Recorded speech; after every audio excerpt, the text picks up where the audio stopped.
This program contains adult content. Is there a God? Big atheist. Really? What am I, an idiot? Come on. That yes, it would be nice if you could throw your sins and your responsibilities on someone else. But it's not true. It looks like far-left lunacy. I don't believe that it's true that religion is moral or ethical.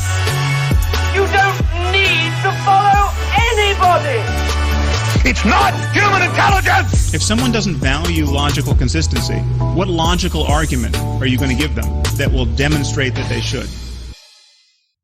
Hello and welcome to the Godless Rebelution. Today is Monday, June 27th. This is episode 383. It is part 2 of our discussion about guns here in America. We'll also be hitting a few other things. By we, I mean myself and one of my fabulous co-hosts, Mr. Ryan Duffy. How are you, sir? I'm doing well. I mean, state of everything. I'm doing. All things being equal, it's still shitty. But I mean, we got horrible news, and then just like an hour ago, we got possibly great news. Well, excuse me. I think it's great news in the interim, but we'll chat more about that. Oh, I was talking about the Trump thing as great news. The fact that the January 6th committee tomorrow is holding like an impromptu emergency fucking meeting, being like, what is so fucking explosive that they need to hold an emergency meeting tomorrow? Yeah, that will be exciting.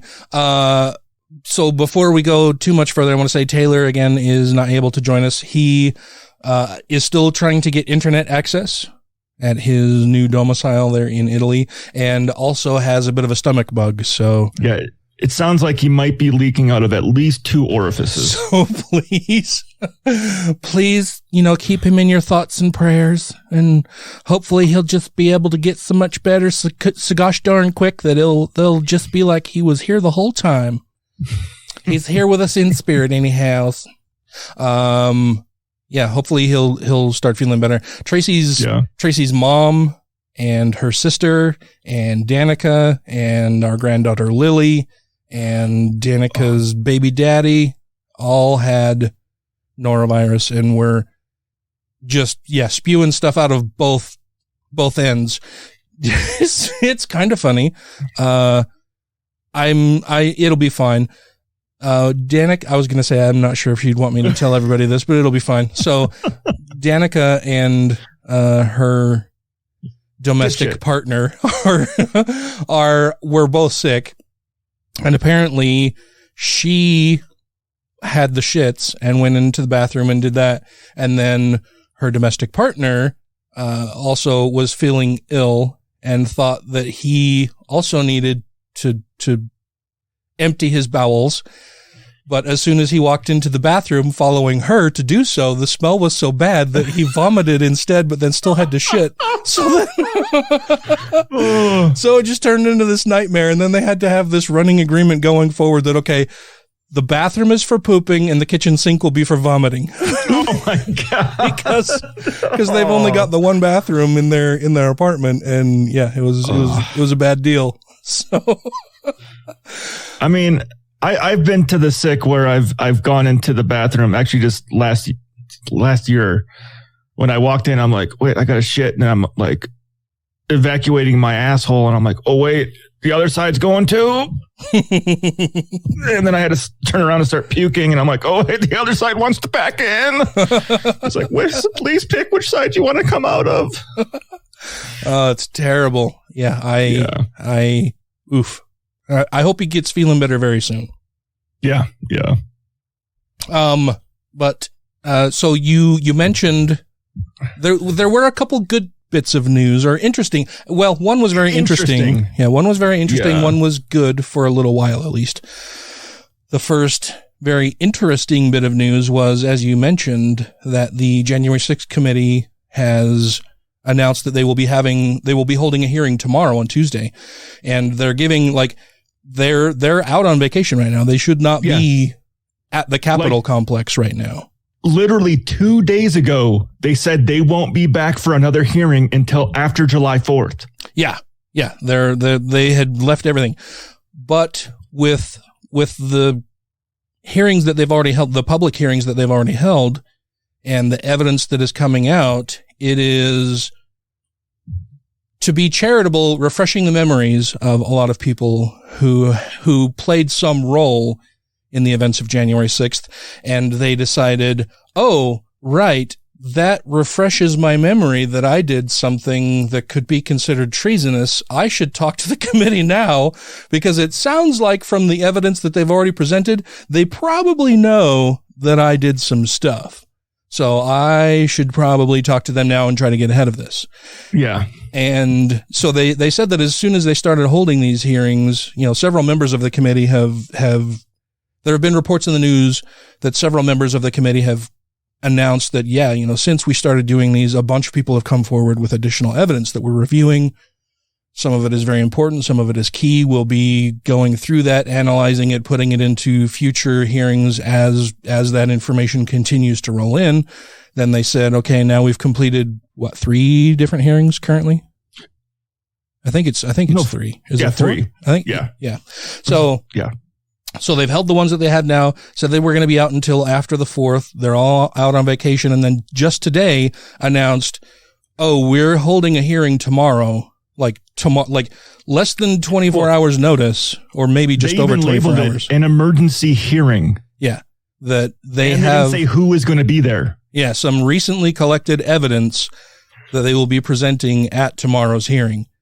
And just because, they weren't planning to have one at all. They're out on vacation, and then there's such short notice for this, but they're announcing it to everybody, and it will be a public hearing.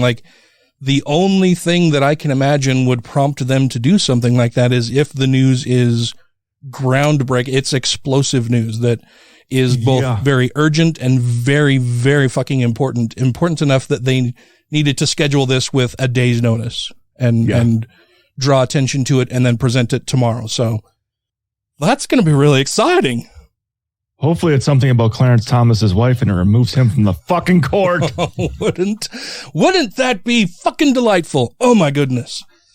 But so that's very, very interesting. Also, in today's news, I saw that the president of Planned Parenthood of Utah was interviewed by MSNBC because they had filed a lawsuit seeking an injunction against Utah's abortion ban law that was triggered when the Supreme Court invalidated or vacated Roe versus Wade. So I think they have a good fight because the Utah Constitution says that you have the right to plan your own family. Yeah, Utah's, it may come as a shock to a lot of people, but Utah's state constitution has much stricter, taller, wider, firmer wall of separation between government and religion than the federal constitution. Follow it. Yeah. Yeah. They just don't follow it. Yeah. At least it's there in print. They may not follow it in practice, but in print it's there. So that there are specific parts of Utah's state constitution that Planned Parenthood brought to the attention of the Utah State Supreme Court and said, hey, we would like an injunction against this law that went into effect as soon as Roe was struck down. And they won that temporary injunction. So there is a temporary stay on Utah's ban, or on Utah's abortion ban for, what was it, 2 weeks now? That was 15 days. So 2 weeks and a day. Yeah. So that was just handed down, which is very exciting news. I've met and spoken with the president of Planned Parenthood of Utah a few different times. Fantastic person. I really have enjoyed all of the things that I've ever seen her say and do. To my knowledge, she's doing a fantastic job and is representing her people and women here in the state of Utah very, very well. I am delighted to have spoken with her in the past and volunteered at Planned Parenthood and had Atheists of Utah as an organization volunteer there several times, has been very supportive. We've donated, as Atheists of Utah, tons of money to Planned Parenthood. So I think they're doing fantastic work here. They're doing yeoman's work here in Utah for sure. So yeah, that's all very interesting. And I finished today's script this morning. I started on it yesterday because I was like, holy shit, we have a short turnaround this week. Yeah. I need to fix this. And I made it a little shorter so that way we can actually have talk and discussion this episode. And I was hoping Taylor would have been able to make it, but he's not here, so you have to talk to me. Oh, darn. That's terrible. No, you are one of the easiest people on the face of the planet to talk to, honestly. Like, you're a great conversationalist.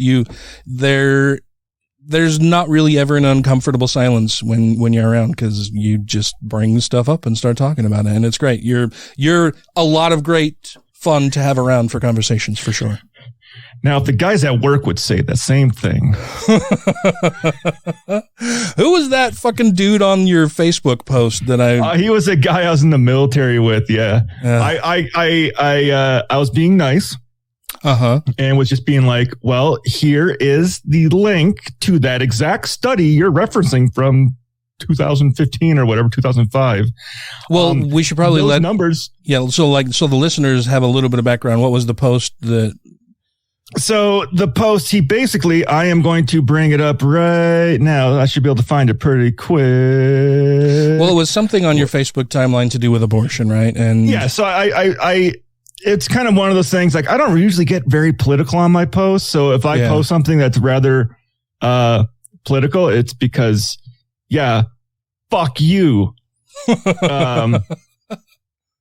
But basically, I posted a thing out with, all the different stories, Becky, whatever. Yeah, there it is. You found it quicker than I could on my own fucking phone.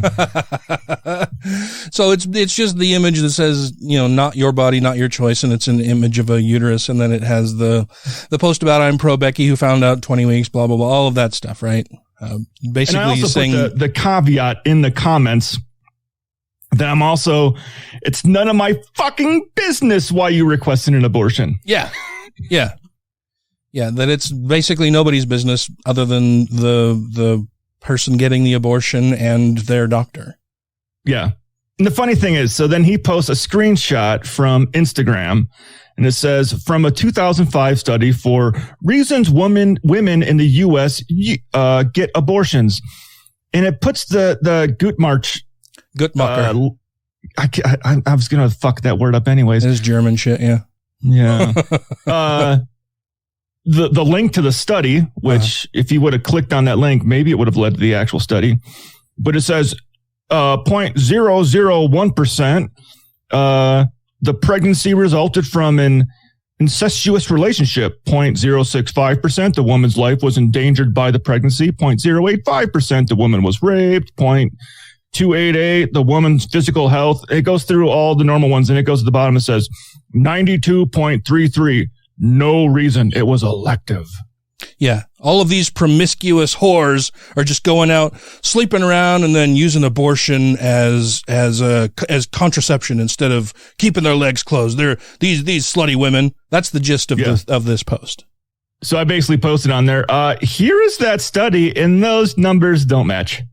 Yeah. Here's the actual study with the actual information versus a summation posted by some fucking random asshole on Instagram who clearly has a bias. Like, the person's name who posted it is Ginny Byro Robinson. Yeah. And the funny thing is like that little, like, what looks like a screen grab that could have been from that study isn't from that study. Oh yeah. Because they didn't do any of that in that study. Like the reasonings. Yeah. There's no graph or image like this at all in that study. No, like I do not have enough money to support a child, so I'm getting an abortion, or I am single and I can't do this right now. I'm in college. This is going to ruin the rest of my life. I can't afford to have a child right now. Yeah. Well, so you, being a good skeptic, didn't just take that at face value. You're like, oh, I'm going to go to the source and see if what this person is presenting as the thing that is in the thing that they're citing here is that actually in what they've chosen to cite here. And it's not. It's a fucking lie. It's fucking bullshit. It's fancy little thing they made up. Yeah. So you posted that and just said, well, here's that study and the numbers don't match, basically saying the numbers don't match the thing that you've just posted here in the actual study that this other person is saying they're citing. And instead of addressing that, he goes off on some weird tangent about a friend of mine raised his 3 kids because his wife up and said she couldn't do it no more. So it's just men who bail, but that, I guess, is a great excuse to kill a life. Yeah. And I saw that and I was like, what a fucking stupid shit. I hope he was not in charge of fucking anything important when you were in the military with him. Like, I hope he was the guy who cleaned latrines or some shit like that. Like, I mean, we were all firefighters. Yeah. Well, I hope he dragged hose. I don't know. I think the narrative that needs to be changed in this whole thing is what is considered life. Mm-hmm. Like, I have gone to, when I like argue with someone, I'll say, so you would rather be more for the potential for life than the actual life that exists right now, being the woman. Mm-hmm. Because a fetus isn't life. It has the potential for life. I'll give you that. But in all fucking instances, it's not a life yet. Well, until it's outside the body on its own, breathing on its own, our U.S. government doesn't even consider it. Well, the Catholic Church doesn't consider it. No, an actual separate life. Considers it alive yet. Yeah, but even if we were to grant that it is alive, it still is dependent on the usage of somebody else's body for its existence, for its continued existence. And that person, as the owner of their own fucking body, has every right in the world to say who gets access to use their body for whatever the fuck they want to use it for. Mm-hmm. So the question of whether a fetus is alive or not, like, none of that fucking matters when it is dependent on its host in order to continue its existence, right? And that person can revoke the permission to use their body at any fucking time, at any point. And it's nobody else's fucking business why they would choose to do that. Prior to recording, American Atheists hosted a Zoom conference with some leading activist women in the fight for reproductive rights. Reproductive health. And the speakers were all fantastic. They all presented a bunch of really interesting information. I think it would do a lot of people a lot of fucking good if we could just normalize the concept of abortion as healthcare. It's healthcare. It's healthcare for pregnant people. That's what it is. One of the people who spoke today, works at a clinic. I believe she's a doctor who performs abortions, and she went over a few different instances, a couple of which were fucking heartbreaking and horrible. One of the instances that she went over was that, I believe she said she works in Texas, right? So as soon as Roe was struck down, Texas also had a trigger law that went into effect. And so she was at work, and this comes down, and she's notified while she's at work actively providing care to people that, holy shit, all of a sudden what she may be doing is now illegal. And the appointments that she has set up for the near future, holy shit, now may be possibly illegal. And so then she has to spend a ton of time the rest of that day going through, okay, what can I do and what can I not do? Do I need to cancel appointments? Do I need to contact patients? Do I need to refer them for care elsewhere? What is going on? And then she went through a couple instances or a couple cases that she's had recently. And these are not edge cases. They're not super, super rare. They're not like one in, however many millions of cases or whatever. This shit happens all the fucking time to people all across the nation in states that now they have no access to abortive care. That is their right. Healthcare is a right. Abortion is part of healthcare. One of the cases that she talked about was a woman who has stage 4 terminal breast cancer that has metastasized and spread throughout her body. And then she found out that she was pregnant.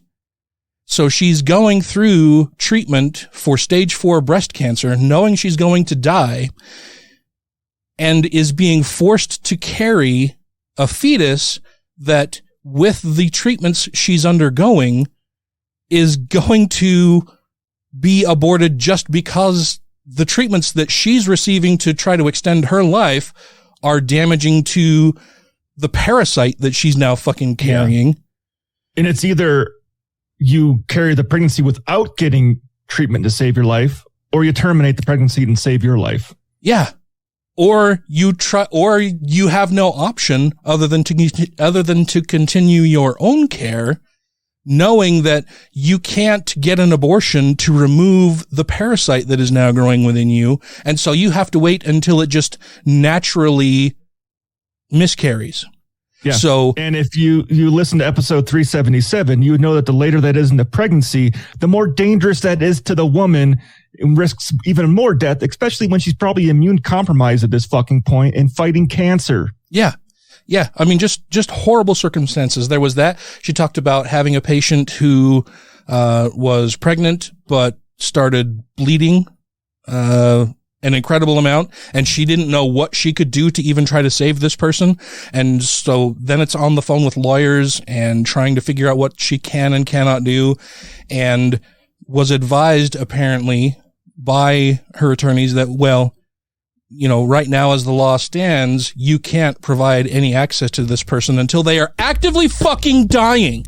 You have to wait. She's bleeding now. You have to wait until she's close to fucking death before you can do anything to save her life. You know that it's coming.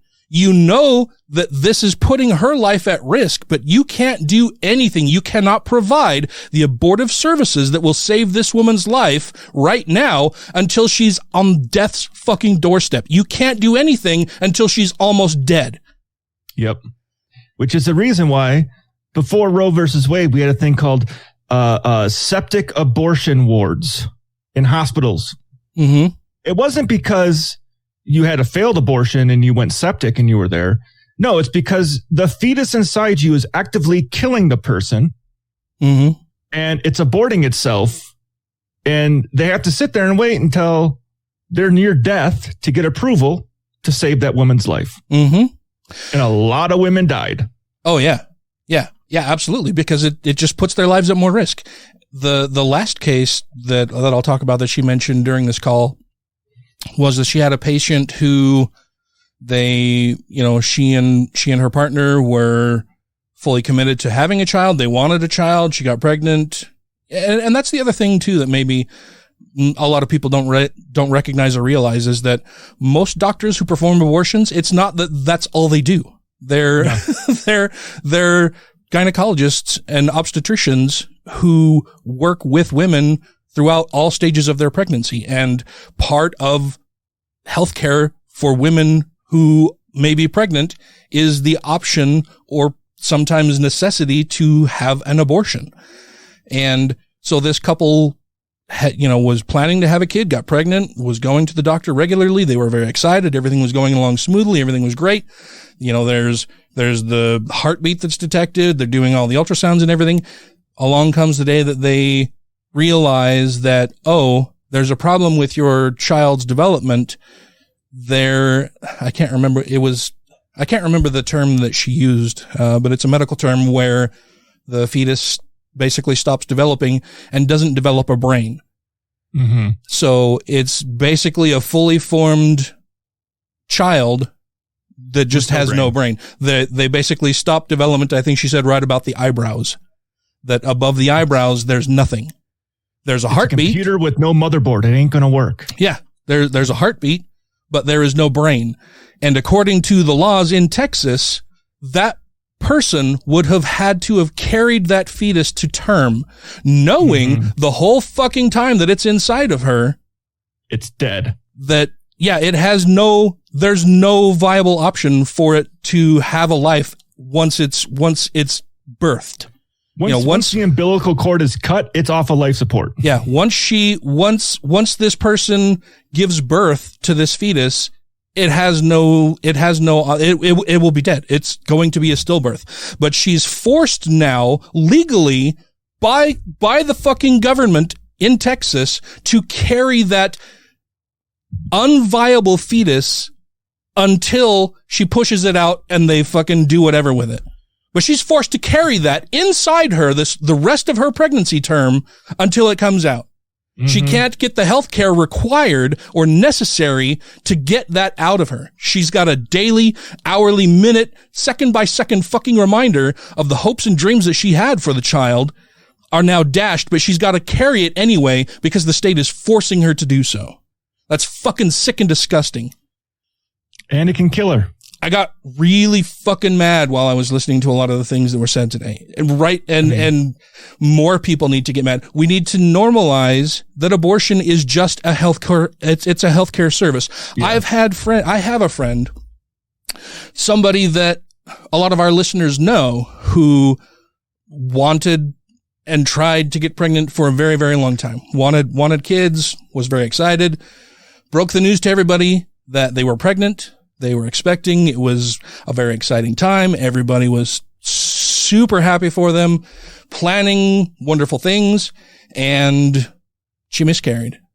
And the laws in some states, even though the fetus died inside her, they would have had her carry it until it flushed itself out. She couldn't have gone in for any healthcare services to remove this dead thing inside her now. She would have had to have carried it until her body flushed it out, putting her life in more danger.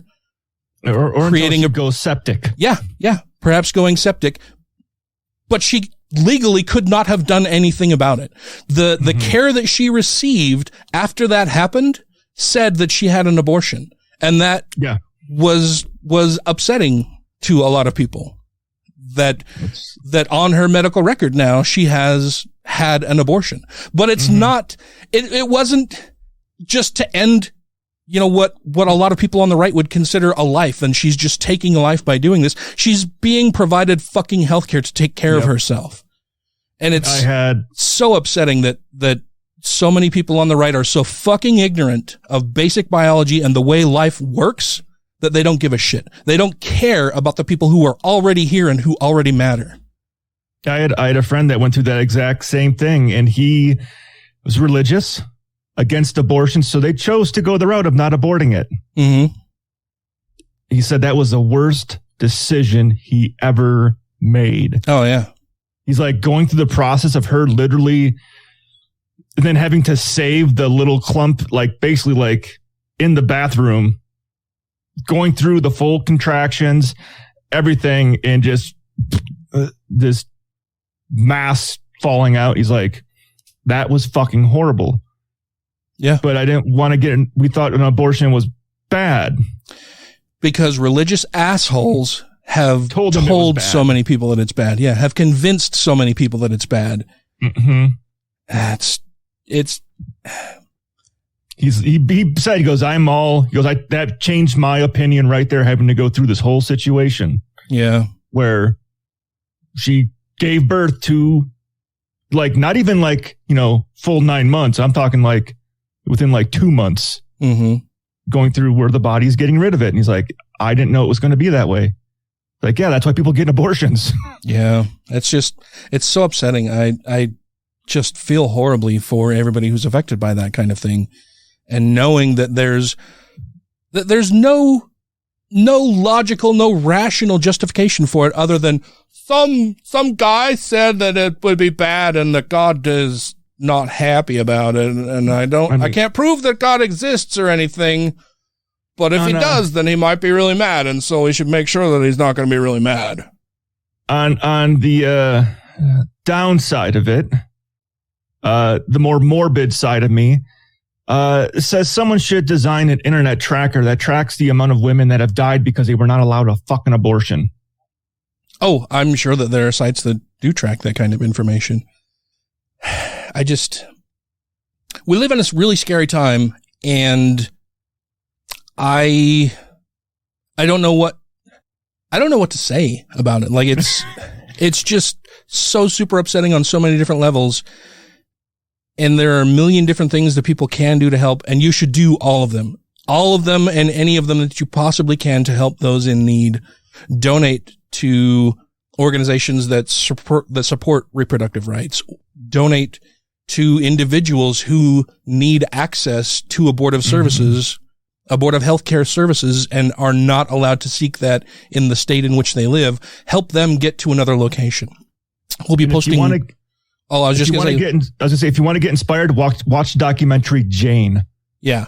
And I will post some links to different services that you can donate your time and efforts and money to in order to help women who are now in need and in danger of losing their fucking lives because of religious zealots who don't know their ass from a fucking hole in the ground, but think it's within their right to tell a woman what she can and cannot do with her body.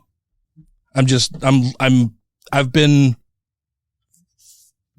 fucking livid since this was announced late last week. It's been a fucking nightmare. And I'm heartbroken for all of the women in this nation who now are second-class citizens. I mean, they were before. Now it's just, it's state-sanctioned. More evident.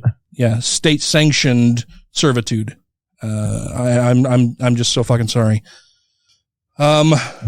This is part 2 of our episode on guns.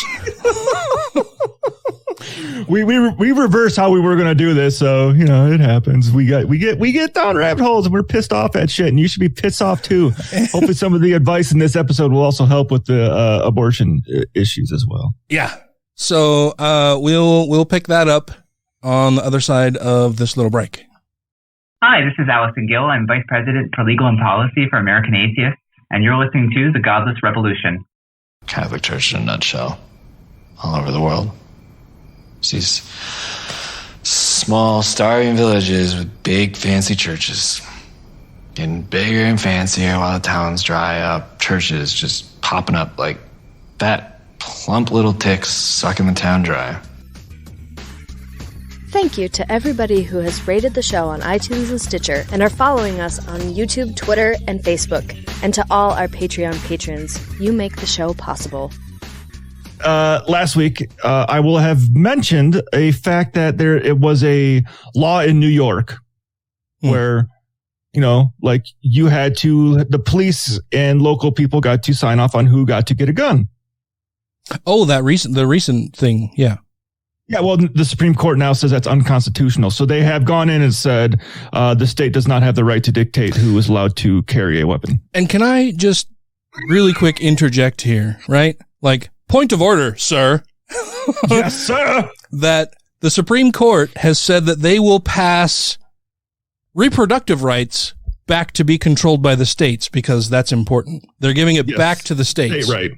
But, oh no, as far as gun control and gun safety laws, fuck you, states. We're going to set that at the federal fucking level. Fuck all of you. That is not a states' rights issue. We, the federal government, are going to decide that for you fuckers. Even though it's historical standing precedence that the Constitution does not say you're allowed to just carry a gun into public wherever you want. Right. It's that whole fucking thing of, oh, well, we as the Supreme Court at the federal level, well, we want to ensure freedom for all as much as possible. And so we're going to hand these decisions back to the state. We're going to allow the individual states to decide whether women are fully functional human beings on their own who have possession and control of and ownership of their own bodies. But guns, fuck that. Everybody has to do what the federal law says that you have to do. Yep. Fuck. So okay, sorry. Yeah, so that was just the other historical thing. But we had left off where the NRA started getting to be the bad guys. Because I really view the NRA as the bad guys. For sure. These days, absolutely. Yeah. Oh, yeah. And after the NRA made their first big win with their presidential endorsement, they saw years of lobbying succeed with passage of the Firearm Owners Protection Act, which, if you remember us last episode talking about like actual gun control, gun safety measures that were passed. Mm-hmm. Well, this rolled back restrictions on buying, selling, and transporting weapons across state lines that were included in the 1968 Gun Control Act, which they liked then, but of course now they don't like it. And to pull off this legislation, the NRA donated $1.4 million to candidates for Congress in 1984. Oh, I wonder who they donated to. Do we know? I don't have the 1984 numbers. Sadly, the numbers I was able to find didn't go back that fucking far. But from this point on, the NRA would be at the forefront of any gun safety legislation trying to block it. Legislation for sure. That's how they say it. I slipped into my gun legislation. Yeah. I'm just going to let our listeners know that I've only had 2 glasses of brandy. we've actually been attempting to record this episode for at least a couple hours now. Yeah. At least 2 hours. We're coming up on 3 hours. Yes. And it's because we are testing some shit for you, dear listener, to make our audio that much better for everybody, right? We're doing some things and testing some other applications and stuff in the background so that our audio quality is better for all of you out in the audience. Glass of brandy before we even started recording, and usually I would just drink that glass of brandy during the recording. So doubled up. So our tongues are a little thick and our minds are a little slow, but we're gonna proceed nonetheless. And we're gonna talk about numbers. So hopefully my brain doesn't get dyslexic on me now. Okay. Because it was after all the legislation blocking that they were doing. The NRA has grown to become a very successful gun manufacturer lobby. Oh yeah, they're very supportive of gun manufacturers versus individual owners these days. Yes, because we got to be honest here. It's all about the money. Yeah, 37% of what they bring in comes from members. Mm-hmm. That's people signing up for memberships. That would be people like me and you if we wanted to help out the NRA. Mm-hmm. While 50% comes from programs set up with gun manufacturers. Oh, and if you go back through their tax filings to see where the money's coming from that they declare each year, during election years, you'll notice that goes up around 10% from gun manufacturers each election year. Oh, so every year that they file taxes and there is an election year that lines up with the year prior where donations would have been given to that election, you'll notice that gun manufacturers donate more money during those years. So they're basically using the NRA as a pass through, like a super PAC.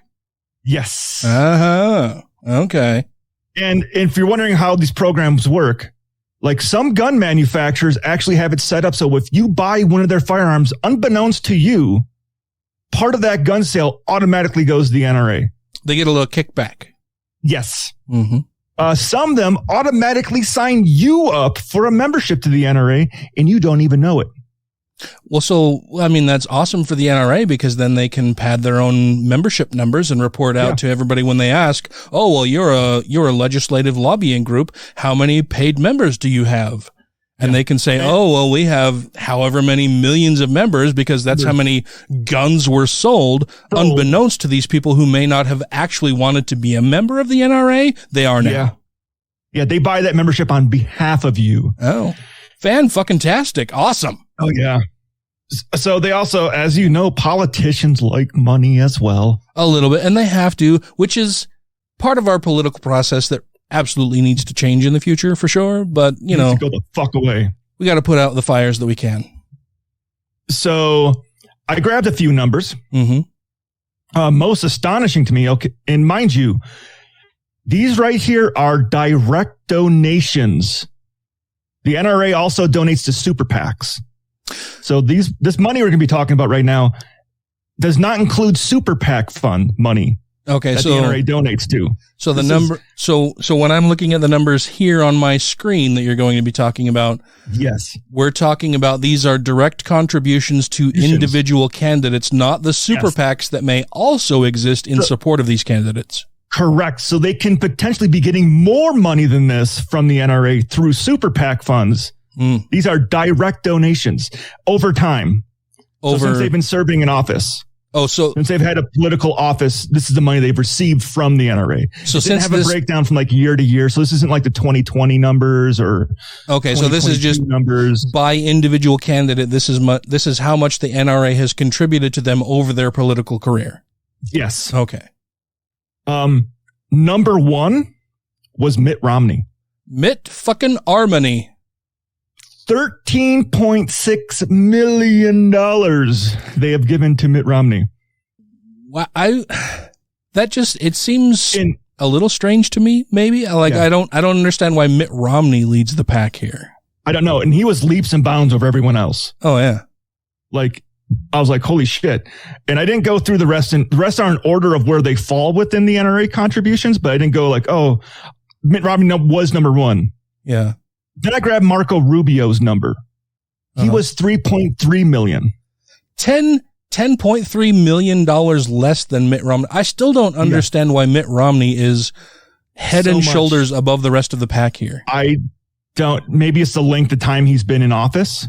Has it been that long? Like he served as governor for a while. Yeah. But it seems completely out of line though, like how much more he's gotten than some of these other. Especially once we get to another number here in a little bit. Yeah. But first, let's talk about Josh Hawley. Okay. He's a freshman senator. He's new. Mm-hmm. He's gotten $1.2 million at the start of his career. Yeah. At the start of his career, he got $1.2 million from them. Wow. And he hasn't been there very long. Wow. Mitch McConnell, on the other hand, has been there quite a long time. And but yet he's only gotten $1.2 million. Yeah, the same amount as Josh Hawley when Mitch McConnell has been in the Senate for fucking ever. And the other guy who I was astonished by, a guy who I think literally sucks the NRA's dick, Ted Cruz. $176,000. No, not even in the millions. What are you doing, Teddy? Try harder. My guess, Ted Cruz is in Texas. Where there's not much of an issue. Not much of a need for it. Yeah. Well, and that kind of makes sense because Mitt Romney was representing an ostensibly blue state for quite a while as governor of Massachusetts. So that's where I think he got most of his money from. Huh. Well, that's very interesting. I look at them as one of the biggest obstacles because they get laws blocked. Yeah. But we also got to contend with the Supreme Court right now. Which is just a whole thing. It's a whole ass thing. Yeah. I also want to point out what other countries have done. So about what? I grabbed about guns. Oh, like to limit, like as far as gun safety issues, or to limit them, especially after they had mass fucking shootings. Yeah. Okay. So the first one, Australia. Mm-hmm. A person must have a firearm license to possess or use a firearm. License holders must demonstrate a genuine reason, which does not include self-defense for holding a firearm license. It must not be prohibited person. A prohibited person, quote. What is? You do a background check. If you have any violence or any criminal record, you're a prohibited person. You are not allowed to own a firearm. Oh, okay. Like domestic violence, if you've got a felony on your record, that kind of shit. Exactly. Okay. All firearms must be registered by serial number to the owner, who must also hold the firearm license. And if anyone is in your household is a prohibited person, you do not get a license. Oh, wow. So not even just you as an individual, but the place in which you reside? Place in which you reside. If anyone in that household is a prohibited person, that house cannot have guns. No one in that house is allowed to have guns. Wow. Well, that's a really fucking smart thing because like you could just be those guns. Yeah, you could be Joe Schmo who likes to beat people and threaten them with guns and then move in with your grandparents who have a squeaky clean record and they could buy guns that you have easy access to. Yeah, that's a great fucking, that's awesome. What we should do that thing here. Yeah. Well, in 2019, Australia had 229 gun deaths. And the US has that many, like what, per day? Oh, don't worry. Per week?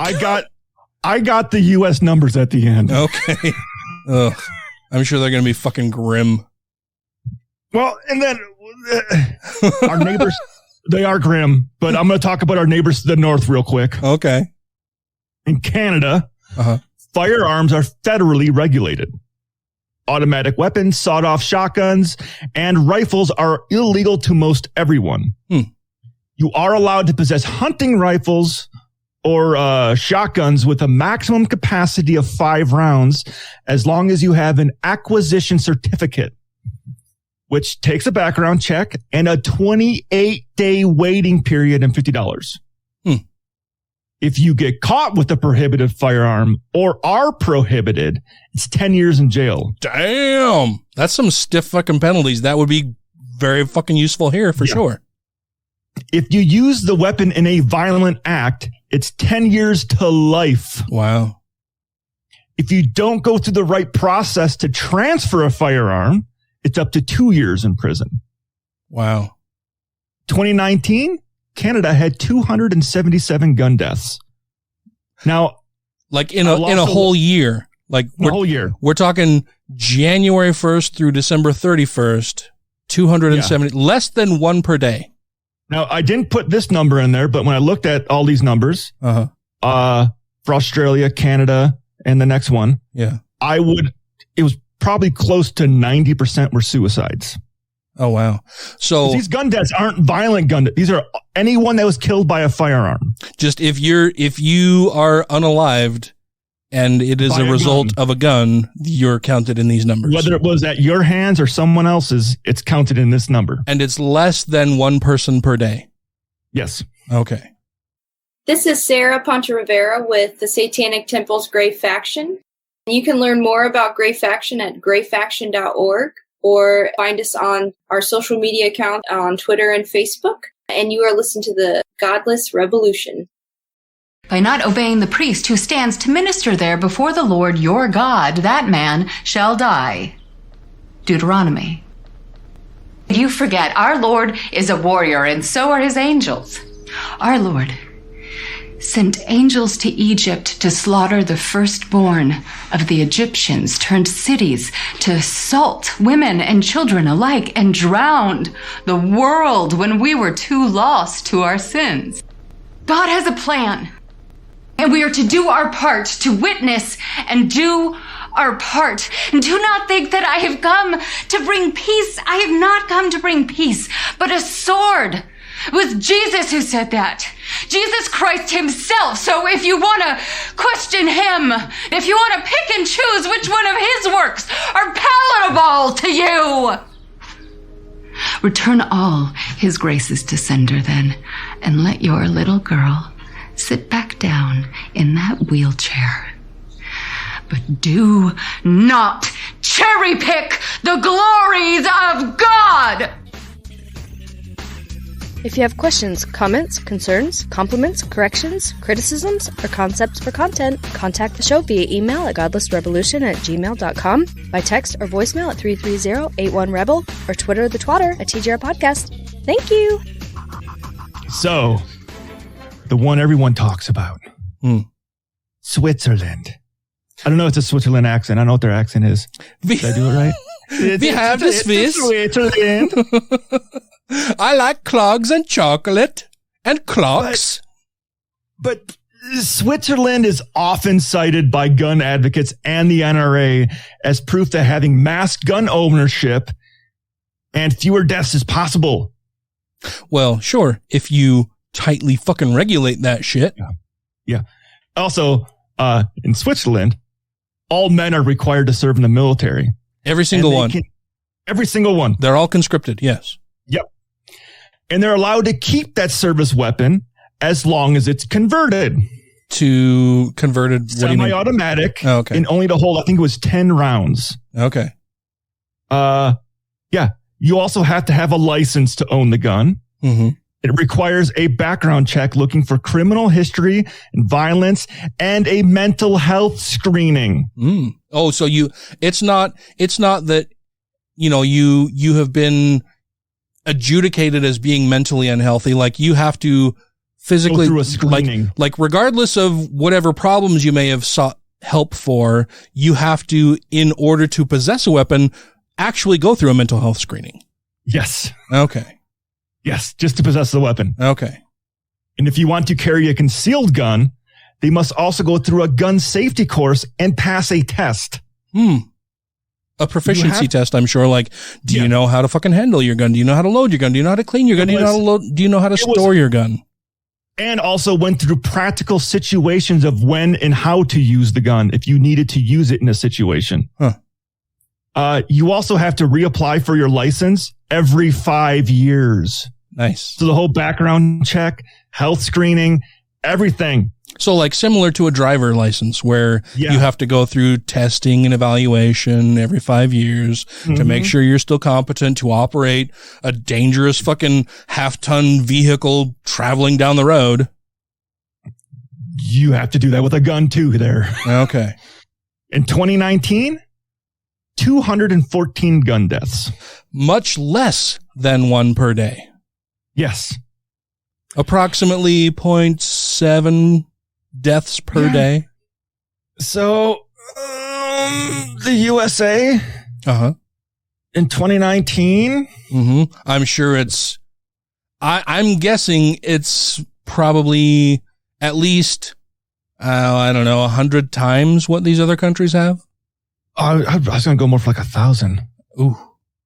39,707 gun deaths. Holy fucking shit, man. That's what, like 11 deaths? Like, that's like 11 deaths per day? At least? More than that. No. Yeah, it's way more than that. Oh, yeah. Let's see. We have 365 days in a year divided by 39707. Or actually the 39707 divided by 365. Yeah, I can math. That's more than 108 deaths a day. So you're telling me that in 2 days we have more gun deaths than Switzerland does in an entire year. And in 3 days, we have more gun deaths than any of the three countries you've mentioned. And within a week, we have more gun deaths than all of them combined. Yes.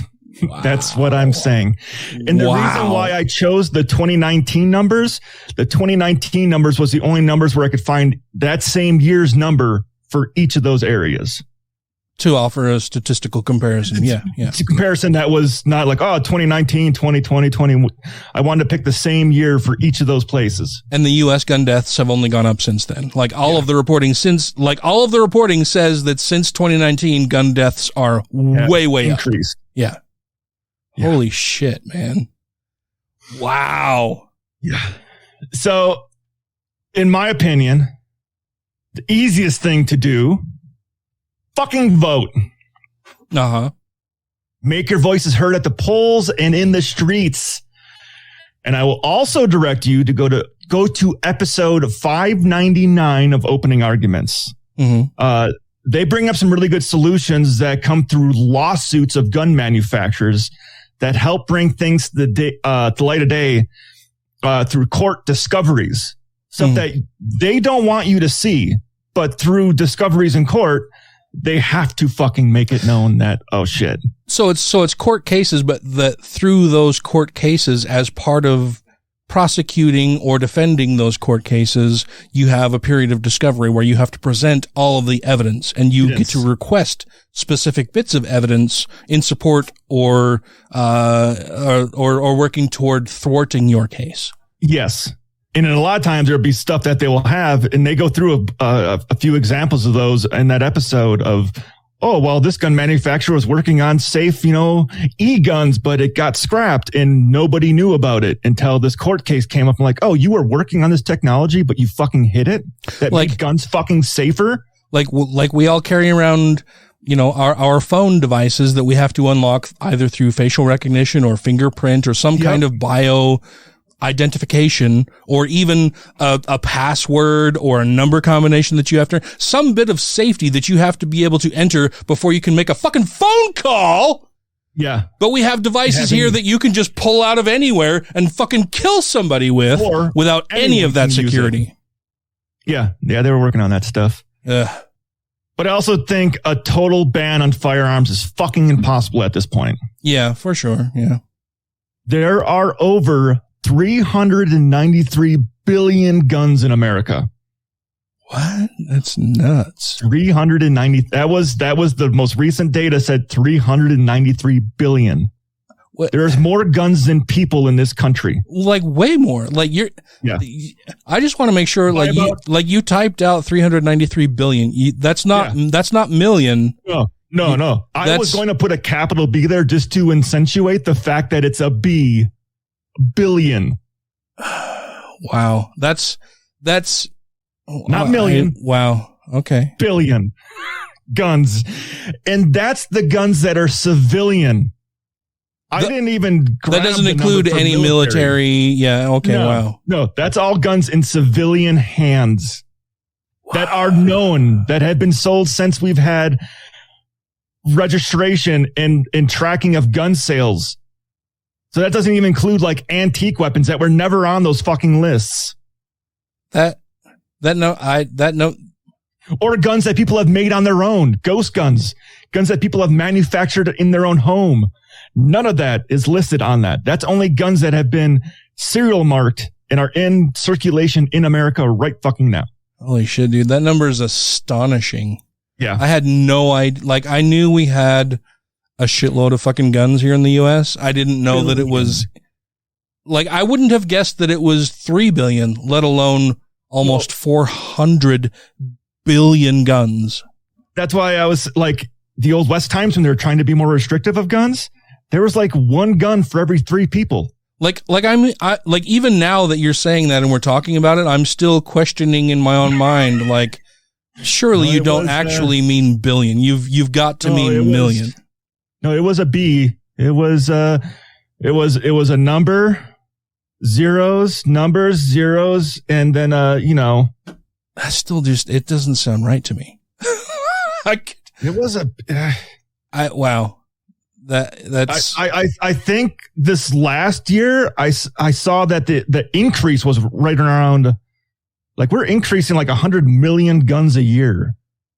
That's just nuts. That's just nuts to me. It's a lot of guns. Hopefully I didn't fuck up now that you're.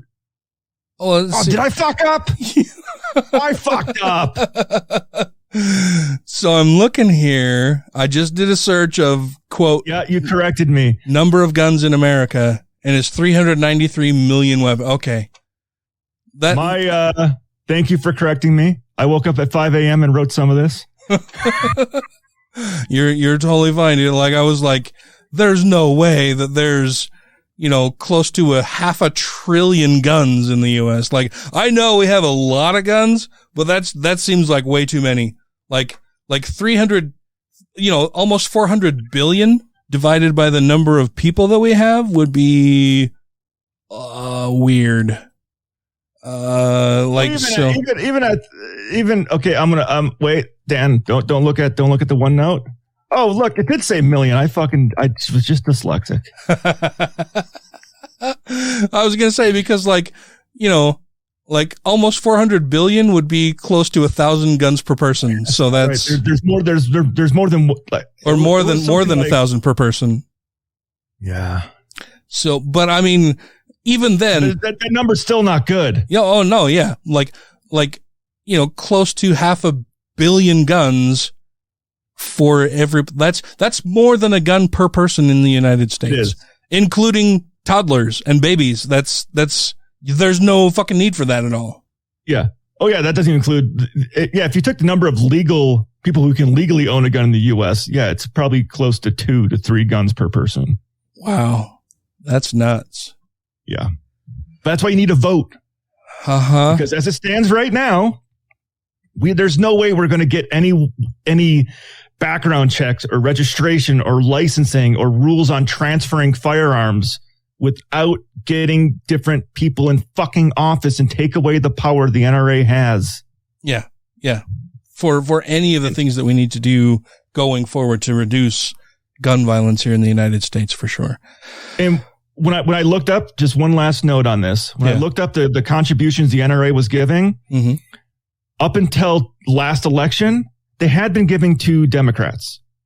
But it was 2%, 1%, 3% of their funds were going to certain Democrats. 2022, it was 0%. 0% going toward Democrats. Well, good. I mean, good. 100% going to Republicans. Well, and I say good in that we know that none of the Democrats would be as much in the pocket as Republicans, but I at this point, I almost wish that the NRA would be donating to Democrats in order to battle back against some of the funding that is being used by Republican politicians here. But to do what they want. That Democrat also would be voting on the side of the Republican, or on the side of the NRA against gun control. Yeah, that's true. Yeah, it's just not good news. Anyway, slice it. Yeah. But that will wrap things up for this episode. We're a little over time, but before we go, I want to make sure that we thank our Patreon supporters because they help keep the show going and make it possible for all of you to put it in your ear holes. That would be Two Skeptical Chaps. A noble spirit and big as the smallest man. A perfectly cromulent statement. Alan Firth. All hail Peanut Buttra. Doug Willoughby. Hunter Grin. Is it just me, or are these patrons updogs? Yeah, once in a while. John McCullough. Ollie Olson. Sinead Duffy. Steve Kuno. Stephen Andrews. Theodore Sellon. Tiffany Hudson. Vanessa. Clank Trucking. Corey Ebert. Don't be a Richard. Freethinker 215. Good news, everyone. Jeremy Goodson. Jonathan. Mackenzie Peterson. Marvin Dracone. Megan Mitchell. Not a fucking gymnast. The next Patreon is an updog. Utah Outcasts. Wesley Aaron. Zeus 9SO. Janet Uter. Purple Dragon. Sarah Segovia. Savita Kuna. Socialized Healthcare Saved My Life. Tim Jacobson. James. And Rick and Morty want you to please support Freedom from Religion Foundation. Wubba-lubba-dub-dub. Yay! Thank you all very much for your patronage. If you, dear listener, would like to become a Patreon patron, you can do so very easily by going to patreon.com/GodlessRebelution, where you can contribute as little as $1 per episode. And then you get all kinds of fun extras. Early episodes, bonus episodes every now and then, clips from the cutting room floor, closing song at the end of every episode, all kinds of fun stuff. And the knowledge that you are just keeping us going, helping us pay to keep the lights on and for all kinds of stuff. Well, thank you, Ryan. This was you're welcome. Frustrating, but it's nice to be able to have an avenue to vent my frustrations for this. Like I get to just yell and scream without having the dogs be very upset or scare Tracy or the neighbors or anybody else. I can just sit here in my noise reduced studio with padding on the walls and scream my guts out. And Tracy says, "Oh, how was the episode today? I could hear you yelling a little bit." You just, it's better. I can breathe a little bit and I don't have to be like, I don't have to take out my frustrations on people at work or you or anybody else. It's just, I've had the opportunity to release some steam. I'm like a little crock pot with a little rocker sitting on top of it, just back and forth. And now it's not going to explode. So thank you. You don't want it to make that annoying bird whistle. It's annoying. Thank you. Thank you all very much for listening. Thank you, Ryan, for joining me. And we will chat at you next week. Bye, y'all. This would be super fucking helpful during editing. Like if I have to edit anything and I can just look through here. Like, did I say that? Oh yeah, that was 720. Like, where did Ryan say that he wanted to shoot a politician? We need to remove that section.